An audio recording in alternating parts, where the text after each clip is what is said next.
Iran, Israel और America तनाज़े में हिकमत अमली क्या होनी चाहिए? कौमी सलामती कमेटी का इजलास दिन 12 बजे होगा। विफाकी वज़रा समेत अस्करी क़यादत की शिरकत होगी। खित्ते की मौजूदा सूरत हाल, अंदरूनी और बैरूनी सिक्योरिटी उमूर पर भी गौर मुतवक्किल।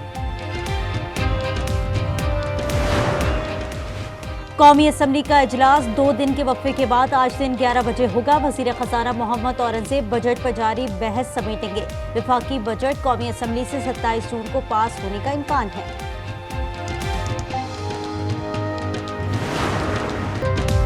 अमरीकी सदर डोनाल्ड ट्रंप का ईरान में निज़ाम हुकूमत की तब्दीली का मुतालबा। बयान में कहा, ईरानी हुकूमत अपने मुल्क को अजीम नहीं बना सकती तो रिजीम चेंज क्यों नहीं होना चाहिए।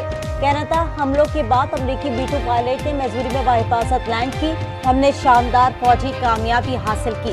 अमरीकी फौज ने बहादुरी और जहानत का मुजाहरा करते हुए फैसलाकुन फतह हासिल की।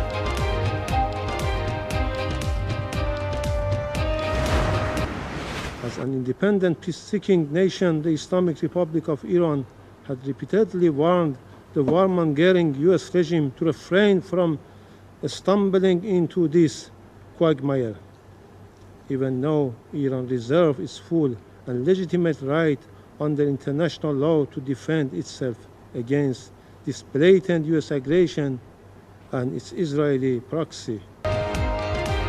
ईरान पर अमरीकी हमले का भरपूर जवाब देंगे। ईरानी मंदूब सईद अनवर का सलामती काउंसिल के हंगामी इजलास से खिताब का जवाब देने का वक्त और नोयत का फैसला ईरानी अफवाज करेगी।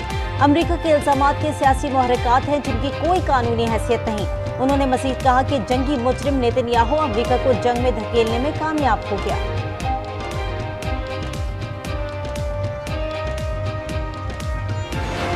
Give peace a chance. That call was not heeded.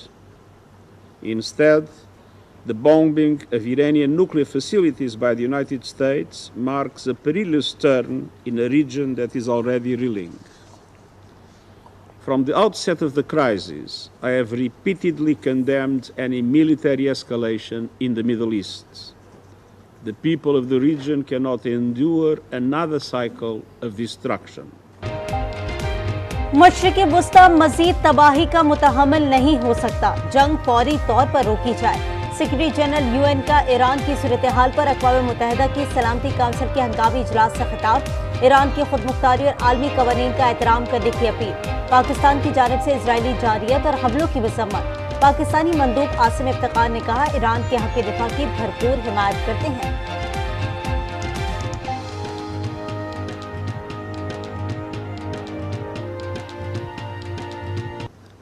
But tragically, developments over the past 24 hours have only confirmed those warnings. And it is unfortunate that the universal calls for de-escalation and a peaceful resolution of this crisis through dialogue have remained unheeded. From the outset, Pakistan has adopted a principled position on these developments.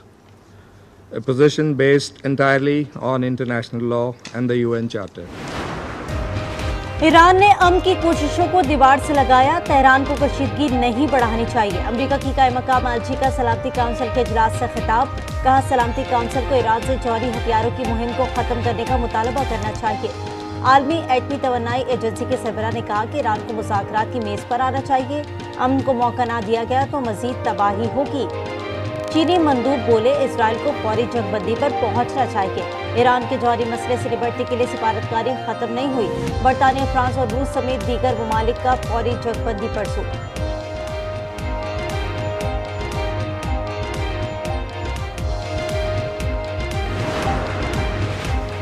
अमरीका ने गुज़िश्ता रोज B-2 bomber तैयारों से Iran की 3 जौहरी तंसीबात को निशाना बनाया। सदर Trump ने फर्दो, नेतन्स और अस्फहान sites पर हमले की तस्दीक की। कहा, अब या तो अमन होगा या ईरान के लिए सानिया। ईरानी मीडिया के मुताबिक किसी खतरनाक मवाद का कोई इखराज नहीं हो रहा।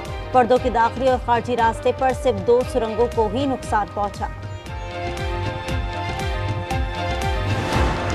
The main strike package comprised of 7 B-2 Spirit bombers last night, and just prior to the strike package entering Iran, a U.S. submarine in the Central Command Area of Responsibility launched more than 24 Tomahawk land attack cruise missiles. America ने फर्दो जौहरी site पर 30,000 pound वजनी बनकर chicken 16 बम गिराए। अमेरिकी आबदोज ने हमले में हिस्सा लिया। 2 दर्जन से जायद टोमाहॉक मिसाइल दागे गए। अमेरिकी सेक्रेटरी दिफा पैट हेक्स्टन और सेंटकॉम कमांडर ने प्रेस ब्रीफिंग दी। कहा, ईरान पर हमले में 7 B-2 बमबार तैयारों ने हिस्सा लिया। ऑपरेशन मिडनाइट हैमर का मकसद ईरानी एटमी कुव्वत का खात्मा था।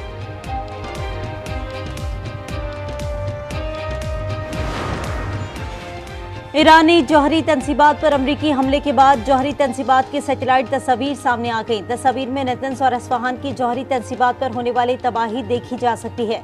फर्दो के जौहरी मरकज की तस्वीर में अमरीकी हमले के आसार देखे जा सकते हैं।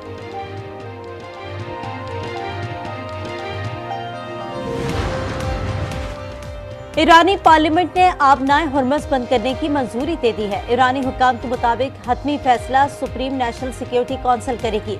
दुनिया को तेल की तरसील का अहम रास्ता बंद होने से आलमी मईशतों को धचका पहुंचेगा। अमेरिका जवाब का इंतजार करे, जारियत का जवाब जरूर मिलेगा। सदर मसूद पेज़ेश्कियान की फ्रांसीसी सदर से गुफ्तगू, का अपने दिफा में जो कुछ होगा वो करेंगे।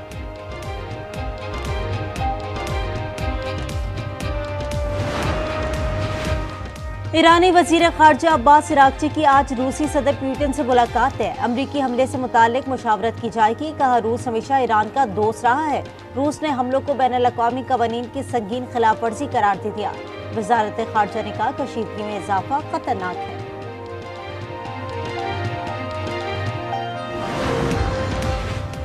सऊदी वली अहद शहजादा मोहम्मद बिन सलमान का मुत्तहदा अरब अमारात, बहरीन, कुवैत, कतर और ओमान के सरबराहान से टेलीफोनिक राब्ता। GCC ममालिक के इत्तेहाद पर जोर। कहा, फ़रीक़ैन मज़ीद कशीदगी से बचने के लिए तहम्मुल और सिफारती ज़राए इस्तेमाल करें। सऊदी वली अहद की इटली के वज़ीर आज़म जॉर्जिया लूनी और फ्रांस के सदर मैक्रोन से भी गुफ्तगू।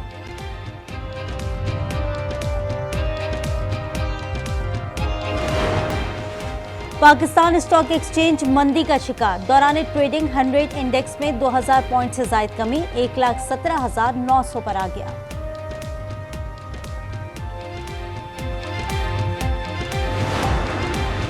फवाद चौधरी की 9 मई के 5 मुकदमात में अबूरी जमानत में 8 अगस्त तक तौसी। इंसदाद दहशतगर्दी अदालत ने फवाद चौधरी पेश हुए।